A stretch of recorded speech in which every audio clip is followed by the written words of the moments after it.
All right, Wilson Garage. We are here with the Japanese Type 44. Which one is it? Can't really tell from this position which one it is, right? Well, this was the 38 that we just did, and this is the 44. The 38 wouldn't look so much like it if it wasn't the carbine, but since it's the carbine version, they are actually very similar in size. But the 44 has one thing that's definitely different to offer, which is this huge assembly here that's on the muzzle that differs from the 38's more conventional, simple bayonet mount and conventional type of muzzle here. And this incredible assembly right here. You might look at that and be like, my God, did they really went overboard on this? There's a button here on this side that's absolutely huge, this huge knurled button. And you can see it moves this whole long assembly right here. It isn't just a simple little button that moves a tiny clip. It moves this big, huge block here that locks into this huge locking lug here on the bottom and this even huger locking lug here on the front. And it sits inside of a channel, so what's nice is that it falls totally flat. You can see it's beautifully inletted in here. And even the barrel band itself had to be a special barrel band that had a kink in it. You see that? That's the main difference. That's what the 44, and it has this, is that called a quillion? This hook right here that is actually designed to catch a bayonet. I've heard that they actually took the American bayonet and designed this to be just this thick and just this long and have just this shape because it perfectly catches. Let's see, I don't have one of my American bayonets out here right now. I should have planned ahead. I would have thought about that, but I certainly don't want to do any damage to this one. Just basically, if you are able to catch somebody's bayonet, you could disarm with this thing just by, it would just get the way it would get stuck inside of this shape, that you'd be able to twist the rifle and disarm somebody's bayonet or control their bayonet, you know what I mean, with this thing. And I guess under the proper training, if you were really good at it, it seems convincing that would be the case.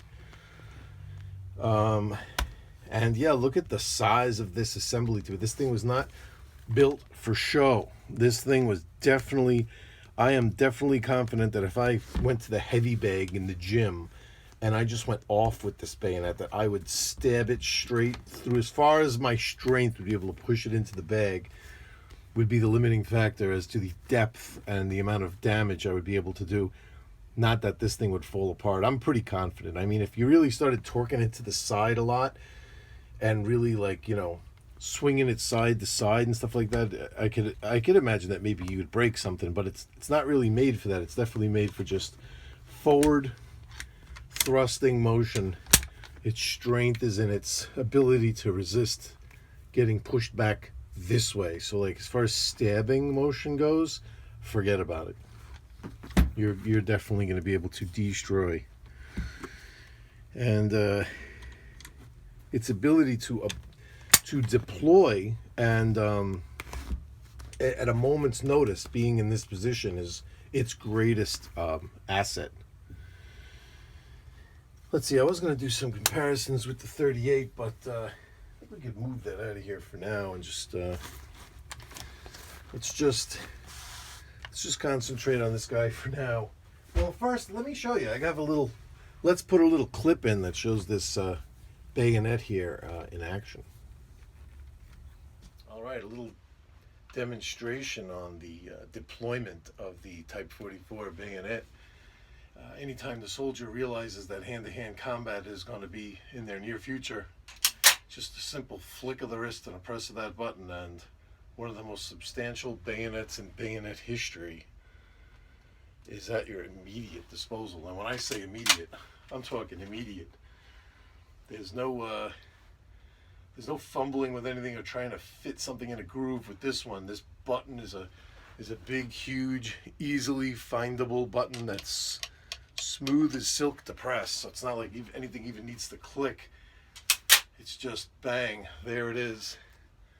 Putting it away is just as easy. Not that that has any advantage tactically, but you know, there's times when you realize you need that bayonet for hand-to-hand combat. Might be immediately. You could even have this thing shouldered and you just reach to that button. The button is easily reachable, even with the rifle shouldered, and boom, there you go. You're ready to rock. Yeah, that's a formidable looking bayonet right there. You want to be on the receiving end of that. So there you go. That's pretty sick, huh? That's a very effective close quarter combat tool for a rifle that's this compact and short like this. But let's get it rid of, you know, the rest of it. It's the same, basically the same as the Type 38. Just this one might have its own specific differences. Just from a collector standpoint, this one does have a ground mum. What's nice is they didn't come down and bother the Type 44 lettering here, but not only is it ground, it's buffed. You see that? So I don't know if that was done by somebody, a collector afterwards. Well, I guess it wouldn't have been a collector. A collector definitely would have left it alone. But an owner of this rifle that didn't like to see it ground, because usually it's a very, very, the ones I've seen are a very, very primitive type. Like they didn't really care. They just like used just literally a stone grinder and just ground a gouge across that chrysanthemum stamping. I haven't really seen one that's perfectly polished like that across the top. So I don't know if that was somebody that did it just because to make it look better aesthetically, or if that's how some of them were done. I tried to do a little research, like actually just looking through ground mums to see if I could find one that looked like that, and I didn't. They all looked kind of like they were done by the coarsest possible type of grinding block. So that's kind of like an interesting little thing about it. Same dust cover, bolt is the same. All of these parts are pretty much interchangeable. Once again, we have a very cool release for the follower here and the magazine floor plate and the spring. It's a very positive disengagement if you should have like a misfire or a jam. It's much easier to get this off than say the German Mauser variants or the 03 Springfield variant. They had to use, like, you had to press in with a round, and they were very difficult to snap back into place. This one is very easy to take off, and it's a very positive hook on the bottom here into that area. And then this is just a simple push to positively click that in there. And it's not, you could look at this and say, well, that's kind of embarrassing if you're on the battlefield. You have your finger on the trigger, and if you push forward, this flies out and all your rounds fall on the floor. But it's pretty hard. I'm not saying it's easy to push it. You definitely got to mean it when you're pushing it, and it travels quite. Look at the distance it could travel, see, before it actually releases. So I don't think there's any danger of it accidentally deploying with the button here. But that's probably what Mauser would say. If you asked Mauser, he'd say, well, that's why I didn't put it there, because I didn't want that to ever under any circumstances deploy during battle. But maybe he has a point. I mean, it's not like I have a tremendous amount of battle experience to know what he's talking about, but he was a pretty smart guy. But I bet you that's what he would say. And the butt is different. See if I can get this on camera. I don't have the cleaning rods, unfortunately, so I won't be able to show you entirely how it goes, but I have it open here. And you see there's a sliding thing here that opens and closes this little trap door right here. And on this stage of 44, in this stage of its production, it had 2 cleaning rods that were spring loaded in there in a steel guide with the jag would fit in here. Some of the earlier ones, it was just 2 cleaning rod pieces without the jag, and they weren't spring loaded. They just, you opened it up, they fell out, you slid them back in. This, I don't know what spring-loaded actually means. I don't have them to put them in, but I'm guessing that when you push them in, they'll pop, when you open up that door, they'll pop out automatically somehow with a spring. I'm gonna see if I can locate those.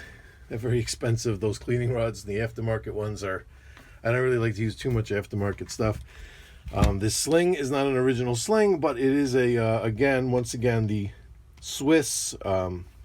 the Swedish Mauser sling. And I like to use these because they look a lot like the Japanese sling. To me, they look similar. That's not like anybody would really know the difference that didn't collect. You know what I mean? And I'd like to have a sling on it. But it's not like I'm perpetrating. I would definitely freely tell anybody that it's not an original one. But it's not like an aftermarket one that looks all brand new and kind of cheesy. That would be kind of lame. Where it has the Japanese writing on it. It's not real. I mean, at least this thing is real in its period. So, but the sight is the same sight with the same graduations. Just a little bit of differences where different things are blued and different things are shiny steel. Different things are straw colored. Well, depending. And those are the differences. Again, look, still 2 spring-loaded catches here for this barrel band. And it's interesting, the sling mounted on the side like that.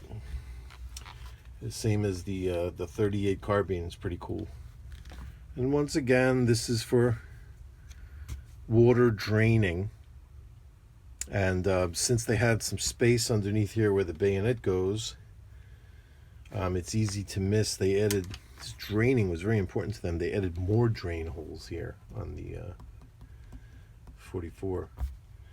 So this was made a little bit later than the Type 38. It's the 38's production. Let's get into it here. Let's take a look. The 38 carbine production was started in 1907, but production for this guy started in 1911 or 1912, depending on where you look. I get a couple of different books say something, a little bit different. The 1905 is when they first started making the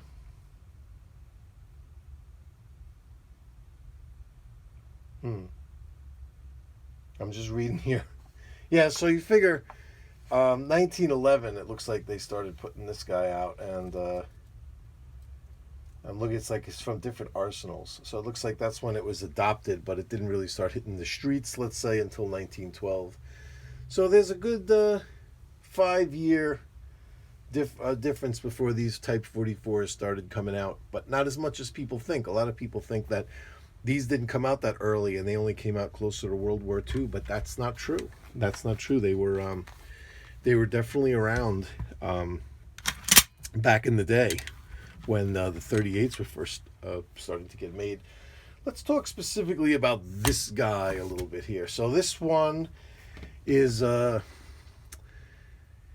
it's from the Nagoya Arsenal. It's the 2nd series.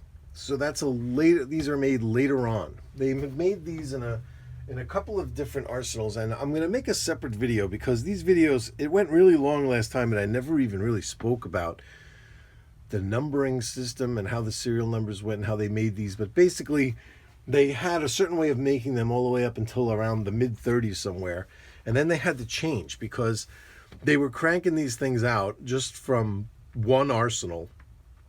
They weren't under like war times or whatever. And then when they, into the mid-30s, this is what scared us about Japan and why I think we stopped giving them raw materials. It's because around the mid-30s, they started cranking out rifles like you wouldn't believe. So much so that they didn't want to have serial numbers that were like 33,400,000. There were so many rifles being made that they came up with a cyclical, see, I was trying to remember the name of that word on the last video.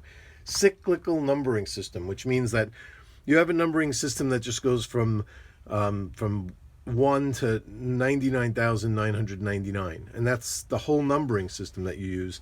And then there'll be a letter, so it'll be A, and that'll go from 1 to 999,999. Then it'll go, the next one will go to B, number 1, 2, 3, 4, all the way up to 99,999, and then it'll go to C, and that's called a cyclical type of numbering system. And that's how they started doing it in 1935, I believe it was. I have to look. I'm going to do a special video just on that, so don't hold me to that number, because there's so much information. It's literally just pages and pages, and they have all of this information is available. So that's why a separate video is going to be better. But suffice to say that this was a late production. So this one was definitely into that cyclical type of numbers, and when you're into that, you would have what series it is. So that series is called, the series is that cyclical number. So as the series went by, and then the series went by these symbols that were symbols from a poem on how to pronounce different vowels. Like, you know how we have like A, B, C, D, E, F, G, and it's like a song? Well, the Japanese had a song like that, but it was a poem more than a song. You know, they were kind of into their poetry type stuff, you know? And that poem had, instead of letters, it had like the different numbers. I don't know, I'm not going to sing it, but I could read it right off for you like this, just to give you an idea of what I'm talking about. So if you read the poem, it starts off like this. Iro ha ni ho hi tu chi ri nu ru u wa ka yo ta. So you see, it's all like vowels. It's like all the different noises you would be able to make in the Japanese language, and combination of those is what made up the words. And a poem that has all of those sounds one after another is what they use to denote the series. So this is the second series. So if you looked it up, you'd be able to say, oh, this is the Ho series, or the Na series, or the, you know, whatever. And there was a symbol for it. And the people that research these things, they know all that stuff. They know what arsenal it was made from a symbol. What factory in that arsenal. Each arsenal might have had 3 factories. They can tell what factory it was made from. And that's all from right along the side right here. And then not just what factory, but then what series it was. So the serial number, you could have 2 rifles with the same serial number, the same type of rifle. It could be 2 like Type 44s with the same serial number, but they're going to have a different series mark, right? And then there's also 3 different, so that's arsenal, factory, series, and then there's type. There's 3 types of this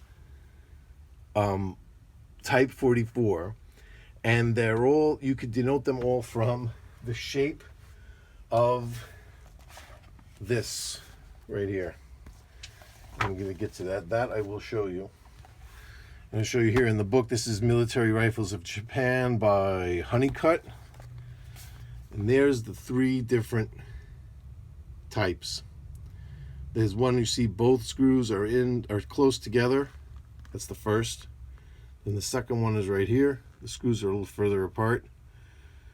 And then in the third one, they moved them even further apart, so much so that they had to create this outshoot right here, this little peninsula of steel right here for this last screw. And obviously, you could just look right at that and you could say, like, well, this was done to improve strength. And that's definitely true, but there was another reason, is that initially these were just, the resistance fit into the barrel and just pinched on to the barrel here. And then that weight on the end of the barrel the accuracy was horrible.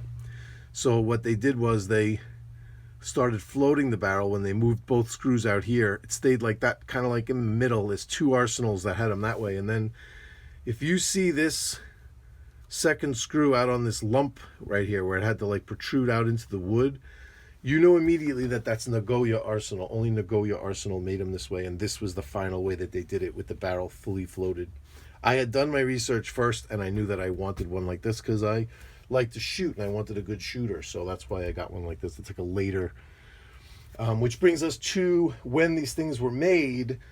these things were made. See, you break down when these things, like the year, they don't just list what year these things are on it, what manufacturer. You have to just know by, and since they have so much information, it's easy to figure out. Not easy, I shouldn't say easy, but it's possible to narrow it down.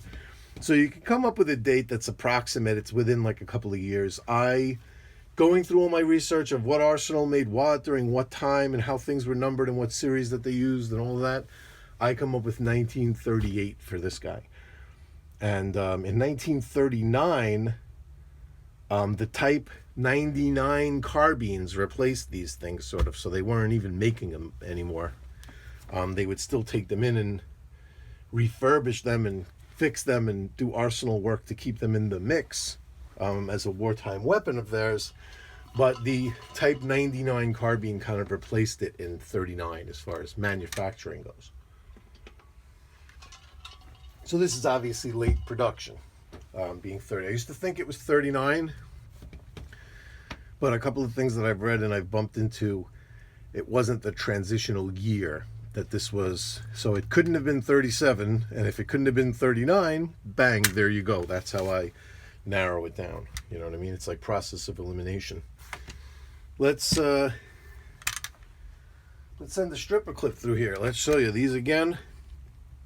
Our inert rounds. Hello YouTube. Yo, they are demonetizing every single video, and I'm trying to figure out why. I think it's because they think that I'm cycling real ammo through it, or just showing function. I don't care. I'm going to do it anyway. I could just probably not do this and remain monetized, but I don't even care. How much fun is it to cycle snap caps through here? By the way, these are, realisticsnapcaps.com offerings that I sponsor here on this channel. These things are awesome. These are 6.5 by 50 Arisaka.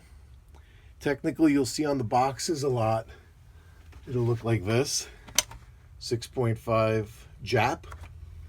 I'm really surprised that they went with that name even way back then. But I guess, you know, once an enemy, then that name, it just sticks. It's kind of, it seems a little rude to me. So I like to call it 6.5 by 50 Arisaka, which you do see written in some places. But these things, these snap caps, look how nice it is to, how smooth is this guy too, huh? Look at that loading. Typical Mauser. Just these Mauser designs. You know, this is what everybody wanted. You either built your own, you either bought it from them or made your own. And if you made it quality, it was the design that was awesome. It wasn't necessarily, it wasn't like they were doing magic over there in Germany. It's just if you followed this design, you had it. That was it. The Mauser design was definitely the only thing back then that was like, you know, the pinnacle. It wasn't like there was a mountain and Mauser was the top. Like Mauser was just the whole entire mountain and everything else was just on the bottom. That's basically how it was. Sorry if you're a fan of like other rifle designs, but I've been through them all, and some are good, some are bad. There's only one that's the Mauser design. There's only one in this category, and that's the Mauser designs. It doesn't matter who made it. But yeah, these snap caps are fun to mess with. Realisticsnapcaps.com. If you use coupon code MILSURPGarage, one word, MILSURPGARAGE, these guys will give you 10% off of your entire order and free shipping no matter what you buy. And they have all kinds of rifle calibers, all kinds of pistol calibers, and you could play with your guns safely. That's it. You buy these things, and you don't have to never worry that at any time ever something's going to go off. They're totally inert, and always will be. And after the last round, you're not going to accidentally push the bolt forward thinking you have a round chambered and there's nothing there, because the follower will block the bolt on these. And yeah, it couldn't hurt to show you the bolt. Even though we went through this already, sorry, You have to be behind the follower to remove it. Let's take a look. We got this dust cover here. This was the noise that they say that why the Japanese got rid of it, took it off the rifles. Then there's other people that say that never could have had. If they were taking those things off, they would have been smacked, by their superiors. But I don't know. Who's to say? You're out there, you're in the jungle, and you're fighting a war. There's something that's you're trying to be quiet, walking around at night on some kind of patrol to infiltrate and kill some guys, and your rifle's going like this every time you take a step. I don't care what my sergeant would say, but who knows what. It didn't really seem like it was that loud, but supposedly these things were very necessary because of these dust storms that they encountered, I guess, with war when they were at war with China years ago. I don't know much about that history, but that's kind of like where these things were born in combat, was in a war with China. And look at those locking lugs. My God. I have all my lights on here. I got all my lights on. And how simple. This bolt is just as simple. Same bolt. Probably interchangeable from the 44 and the 38. But that's it. You got a firing pin, a spring. Then that fits inside the bolt body. How often do you struggle with bolts? I mean, look at this thing. That's it. That's it. Soldier, I want you to take your bolt apart. It's like, bang, 2 seconds. All right, put it back together. Bang, 2 seconds. And then, but getting it in here, there's definitely a procedure for putting this together with the dust shield. I'll show you. I always push this in up against the follower, and then you come out and you let it sit where this is like hanging out. And you'll have enough room to come down, get that positioned properly, and then you kind of back off. The dust shield will fall into place, and then you come right back in again. And again, now you're up against the bolt retaining device. Now you're up against the follower. Close, follower down, and we're good. And once again, it cocks on closing. See, so there's your cocking motion right there to charge it. If you want to decock this thing without pulling the trigger, it is possible to hold the trigger, push it into that forward position, but you're not going to feel the spring pressure because you have the trigger pulled. Then you could let go of the trigger. You're now kind of past the point of charging. If you push forward, no more charging, and then you just have to turn it down. Most rifles, in this case, you'd have to turn it down, right? But this one, it's hard. You have to push hard for it to be able to go down, but it will go. And then there's people on these forums that say you could damage something doing that, but I haven't actually seen somebody say I damaged my rifle doing that, so I still do it. The 38, the Type 38 and the Type 44 both do that. To be able to put them away, decocked, so you're not charging that spring. Although, did that spring look like it would ever lose tension? You could probably put it in the closet for 70 years, and if you saw the dent, I think you will. I think there's like I did a shooting video. I think on the 38 you could see how deep that dent is in the brass. I think I might have showed it. My God, there's no chance that spring's going to weaken anytime soon. But, you like to put them away uncharged. At least I do. So at least it's easy to do that. Let's see.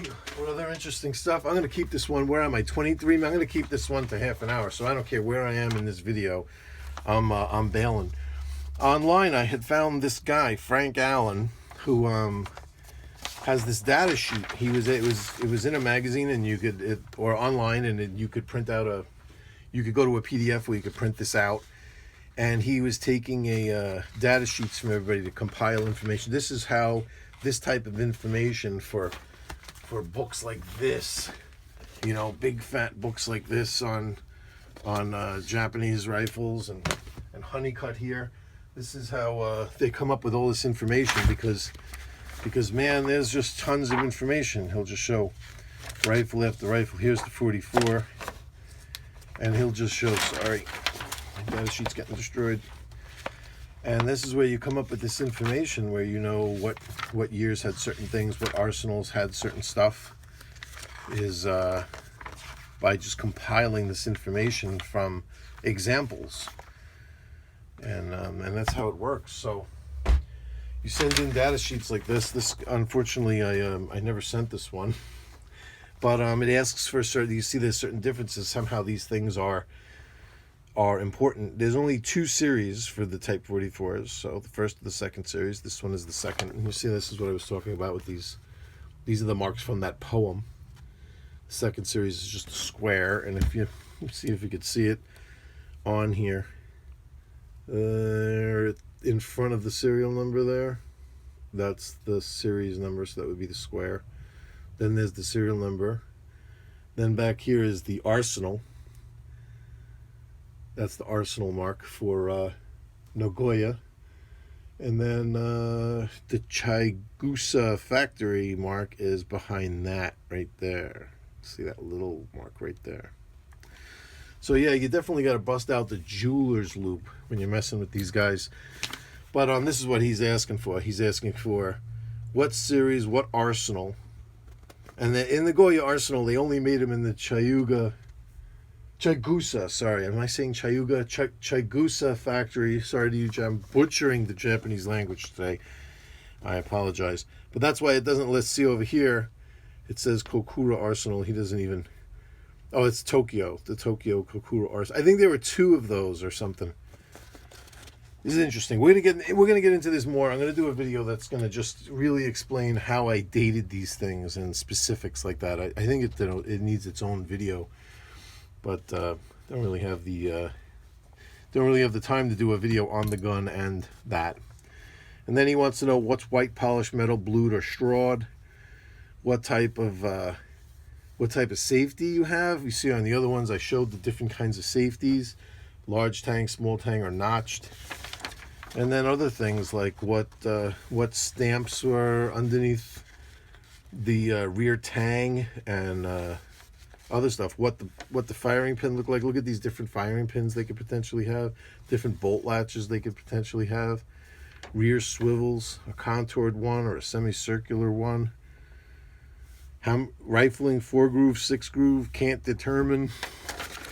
I looked down this. I think this one is a 6-groove, but just hadn't got to the bottom of that. Now I don't even know. That was so many years ago. I don't even know if the guy's compiling that information anymore. But if he is and he's watching this, drop me a note and I'll fill that thing out the rest of the way and submit it. Yeah, Type 44. Is it heavy? Yeah. Let's take a look at some stats. So the 38 carbine. The 38 carbine overall length was 34.2. This overall length is 38.5. So it's longer, the rifle itself. Now the barrel length on the Type 38 was 19.9, and on the Type 44 it's 19.2. So it's a shorter barrel, but the rifle overall is longer. Now here we go, weight. The 38 carbine, 7.3 pounds. The Type 44, 8.9 pounds. That adds a hell of a lot of weight. And it's all it is.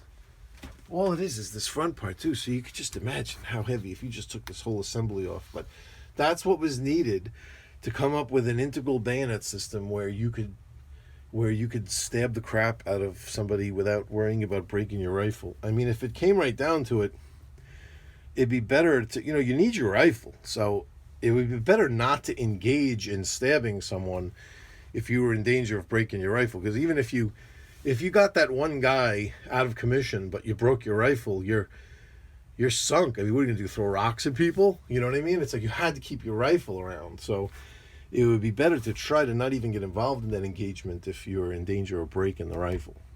So that's why these things had to be made like this strong, and it's cruciform, they call it. Like, look at the shape of it. That's sick. They say like this type of shape makes the wound harder to heal up. The fact that somebody had to actually sit there and come up with a shape that a wound would be hard to heal from. Just shows you how, you know, how cuckoo war is. That's pretty cuckoo. And so that's it. That's the Type 44. We're gonna get out of here now. We're gonna save some of the real specifics for later. I think I'm gonna attach a shooting video and a video on the bayonet to this thing over there. So that'll be enough information for now. And then we'll come back and we're gonna take a look at some of the specifics on all three. We're gonna be back with rifle number 3 actually, and then after that, we're gonna do a video where we're gonna take a look at all 3 of them, the numbers, the serial numbers, the arsenals, the different history, where they made them, when they made them, how they made them, how they ramped up production in the 30s, and everything. And we're gonna break that down a little bit. So, thanks a lot for coming. Subscribe if you aren't any subscriber already. We're going into some pretty cool places over the next this is going to be a great winter for us. We're really delving into some serious milsurp stuff. We're going to be doing some milsurp rifles. We're going to be showing off these realistic snap caps on these different rifles, on every one that I do. It's going to be pretty cool. So every gun is going to have the proper caliber realistic snap cap to show. And these things make it a lot of fun to mess with. The bolt action rifles, especially the Mauser rifle. So to show you the Mauser rifle, you don't even have to strip or clip load them. You could just individual round these things. So that's why it's kind of cool. That feeling of each individual round snapping in there is so cool. That's why it's just so cool to just mess with these things and see. You know, this was what it was all about. That feel for how this magazine worked, how that controlled feed system worked. It's just the smoothest. It's doing the most, and it's the smoothest. See, like without captured feed, I forget what that's called. When the controlled feed, as opposed to the bolt just shoving it home, I forget what that action's called. I'll know next time. So if you did that, and you pulled back, you wouldn't have the round. See how you have the round here? You capture it, you know? And that's what makes this control feed so much better, is that if when you fed, you had some kind of issue or whatever with that round, where it wasn't the right, the brass was a little deformed and it was getting stuck, it's not like you just pull the bolt back. If you couldn't clip down over the rim, you would be stuck. It would be jammed in there. That would be it. I don't even know if you'd get it out you'd have to use your cleaning rod and a rock, and then maybe that wouldn't even work. But with this tough extractor and this captured mechanism here, this controlled feed thing where it captures the round, makes that possible. That's what made that so popular. And to be able to just to mess around and play with exactly how that works with these things makes it cool. RealisticSnapcaps.com. Milsurp Garage is a coupon code, MILSURPGARAGE, 10% off. And yeah, we'll see you next time with the next Japanese rifle. And then we're not even done with the Japanese stuff. Like I promised, we're going to delve a little bit more into their bookkeeping methods and stuff like that, and we'll examine all 3 and where they fit into the course of history. And that's that. See you all later. Thanks for all the kind words.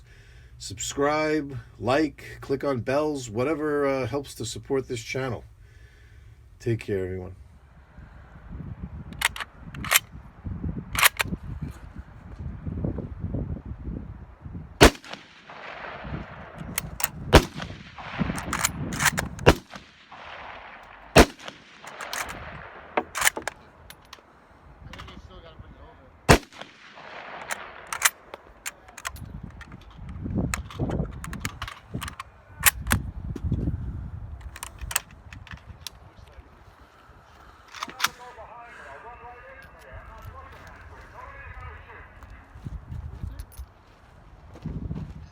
Shooters, make your weapon safe. Place it behind your back.